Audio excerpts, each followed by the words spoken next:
ඔන්නේ කොමත් එක කාලෙක එක ගමක ජීවත් වුණා හරිම අහිංසක පවුලක්.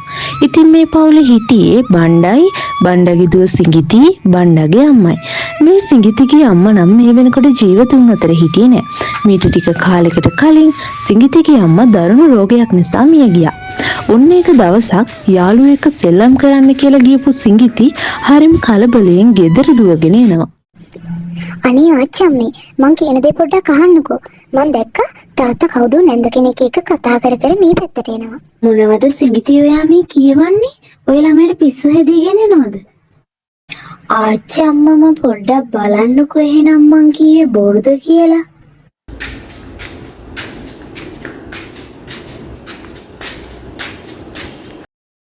කවුද පුතේ මේ ගෑනු ළමයා? මම මීට කලින් කවදාවත් දැකලා නෑනේ. මේ ළමයා මොකටද මේ ඇවිත් තියෙන්නේ? අම්මේ මේ තමයි කමලා. මෙයා තමයි අද ඉඳන් අපේ සිඟිති කියලුත් අම්මා. අම්මටත් බෑනේ හැමදාම සිඟිතිව බලා කියා ගන්න. අම්මත් දැන් හොඳටම වයසයිනේ. අනේ කොල්ලෝ උඹට පිස්සු හැදීගෙනවත් එනවද? උඹ කාගෙන් අහලාද මේ ගෙදරට ආයේ ගෑණියෙක් ගේන්න හිතුවේ? සිඟිතිගේ අම්මා නැති වෙලා තව 3 මාසයක්වත් ගෙවුනේ නෑ. තරහ ගන්නේ නැතුව ටිකක් හිතන්නකෝ අම්මේ. මම මේ හැමදේම කරන්නේ අපි දුව ගැන හිතලානේ. කමලා හරිම කරුණාවන්තයි. එයා අද ඉඳන් සිඟිතිව ආදරෙන් බලා ගනීවි. අම්මට බෑ දැන් ඉස්සර වගේ දුවලා පැනලා වැඩ කරන්න. අනේ අම්මේ ඔයා කොහෙද ඉන්නේ? මට වෙන අම්මලා ඕනේ නෑ. මට බෑ වෙන කාටවත් අම්මා කියලා කතා කරන්න. මට මගේ අම්මා නැතුව හරිම පාළුයි. දෙයනේ පුදුම කංකරච්චලයන් තියෙන මේ ගෙදර. ඔය ළමයි හිතන් ඉන්නේ මේක නාඩගම් බඩුවක් කියලාද? කාගෙන් අහලාද අපේ මේ වත්තට ඇතුල් වුනේ? දුවන්නයි කිව්වේ දැම්ම. සිඟිති හරි ෂෝක් නටන නාඩගම්. තාත්තලා ගෙදරින් ගියා විතරයි පටන් ගත්තද මේ හිඟන ළමයි එක සෙල්ලම් කරන්න? බලනවා මේ මිදුල හැටි මිදුල අතු ගාලවත් නැහැ. වතුර කලයක් ගෙනත් තියනවා තාත්තලා එන කලින්. බණ්ඩා ඉස්සරහා අහිංසකයි වගේ රඟපෑවට කමලා නම් කවදාවත් සිඟිතිට ආදරෙන් සැලකුවේ නෑ. බණ්ඩා එයාගේ අම්මත් එක්ක හේනට ගිය වෙලේ ඉඳන්ම කමලා සිඟිතිට කියලා ගෙදර හැම වැඩක්ම කරව ගන්න පටන් ගත්තා. හැබැයි සිඟිතිගේ ඇත්තම අම්මා මේ ගෙදර වෙන හැම දෙයක්ම ගැන කාටත් හොරින් බලාගෙන හිටියා. මුදලාලි මාමේ කමලා නැන්ද කීව මේ බඩු ටික කඩේට දීලා ගෙදරට හාල් අරගෙන එන්න කියලා. අනේ අසරණ දරුවා. පොඩ්ඩක් කොහොම ඉන්න සිඟිති. මම මේ බඩු වලට හරියන හාල් කූඩයක් දෙන්නම්. ඔන්න ඉතින් හාල් කූඩයක් අරගෙන ආපහු යන සිඟිති දිහා බලාගෙන මුදලාලි මෙහෙම කල්පනා කරන්න පටන් ගත්තා. අනේ පව් අසරණ දරුවා. මුදලාලි බණ්ඩගේ දුව නේද අර ඈතින් යනවා පේන්නේ. මොනවා වුණත් අම්මත් නැති දරුවනේ. ඒ ගෙදරට අලුතෙන් ආපු කමල නම් මේ පොඩි දරුවට කියලා ගෙදර දොරේ සේරෝම වැඩ ටික කරව ගන්නවලු. අපේ මුළු ගමම කතා වෙන්නේ සිද්ධිය ගැනනේ. ඒක තමයි සුමන මේ මමත් කල්පනා කරුවේ. ඒ දරුවා ඇවිත් ගිය ටිකට තුන පලාතම අඳුර වෙලා ගියා නම. මට නම් හිතෙන්නේ මේ දරුවට වෙන අසාධාරණ ඉවස ගන්න බැරුව ওই ළමයාගේ අම්මා ආයෙත් මේ ලෝකෙට ඇවිත් කියලායි. මොනවද සිඟිති තවත් ඔය අතකගා ඉන්නේ? ඉක්මනට උයන්නේ නැතුව මට නම් හරිම බඩගිනි. තාත්තලා ගෙදර එන්න කලින් ඉක්මනට ඔය වැඩේ ඉවරයක් කරලා දානවා. මේ කෙල්ලට කිසිම වැඩක් කරගන්න බෑනේ. හැමදේම ඇඟිල්ලෙන් එන ඇන කියලා දෙන්න ඕනේ. මේක නම් හරිම කරදරයක්. ඔන්න ඉතින් මේ අතරේ සිඟිතිගේ තාත්තයි ආච්චි අම්මයි හෙමින් ගේ ළඟට එන්න පටන් ගත්තා. සිඟිති දුවේ මොකද කරන්නේ දරුවෝ?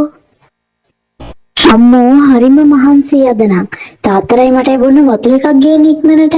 අපෝ අන්න තාත්තා යාචි ගෙදර ඇවිල්ලා ඉක්මනට ඔය හැන්ද මට දීලා ඇඳට ගිහින් මිදියා ගන්නවා.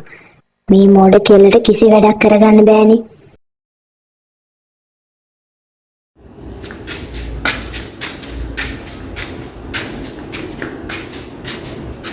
සිංගිති මං කතා කරන ඇහුනේ නැද්ද? අනික කොහේ ඇහෙන්නද අම්මේ? උදේ ඉඳන් ඔය ඇඳට වෙලා නිදාගෙන ඉන්නේ. තාම උදේට කන්නවත් ඇඳෙන්න නැගිටින්නේ නෑනේ. ගෑනු ළමෙක් වුණාම උදේම නැගිටලා ගෙදර වැඩපළ ටික ඉවරයක් කරන්න ඕනේ. මෙහෙම හිටියම ගෙදරටත් එක්ක මුසලයිනේ. සිංගිති ඔය නිදාගත්ත මදයි දැන්වත් නැගිටින්නේ නැද්ද? අපි මේ කෙල්ලව හුරතල් කරන නිසා තමයි මේ ඔක්කොම. අනේ ආච්චම්මේ මං උදේ ඉඳන් තනියම මේ ගෙදර වැඩ කරලා මට හරිම මහන්සි. නැන්ද තාම මට උදේට කන්නවත් දුන්නේ නැහැ.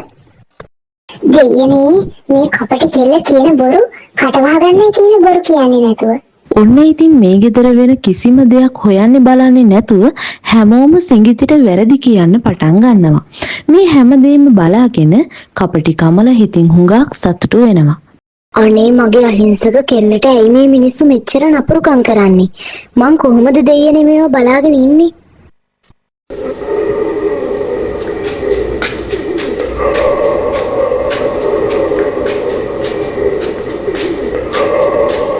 සිංගිති කාගෙන් අහලාද උදේම මේ ගෙදරින් එළියට පැන්නේ? තාත්තලට බොරු කියනවට කරන්නම් මං හොඳ වැඩක්. යනවා ගිහින් අර කලයට වතුර එකක් ගෙනත් තියෙනවා.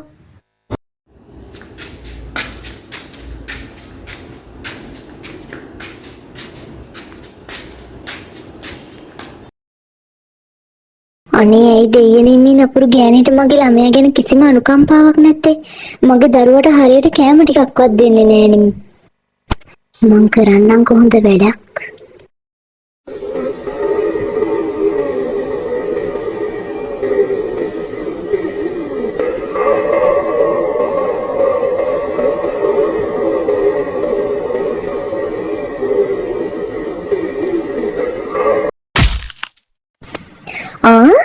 අනේ අම්මේ මේ කවුද මේ? අනේ දෙයියනේ කවුරු හරි මාව බේරගන්නකෝ. මෙන්න යකෙක් මං පස්සෙන් එළවනෝ.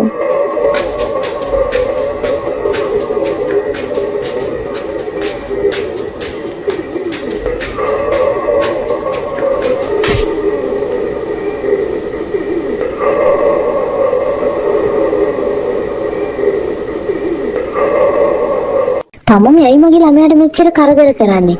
මම තමයි සිංගිතිගේ අම්මා. අනේ මට සමා වෙන්න. මං ආයේ කවදාවත් දුවට කියලා වැඩ කරවගන්නේ නැහැ. හරි මම බලාගෙන ඉන්නේ ඉස්සරහට මොකද වෙන්නේ කියලා. ආයේ මගේ දරුවට කරදර කරොත් මං ඔහෙව මගේ ලෝකෙට අරගෙන යනවා. මේ කෙල්ල හින්දා මම මොකටද මැරෙන්නේ? අද මං ඔය කෙල්ලව ඉතුරු කරන්නේ නැහැ. අනේ එපා නන්දේ. අනේ එපා නන්දේ.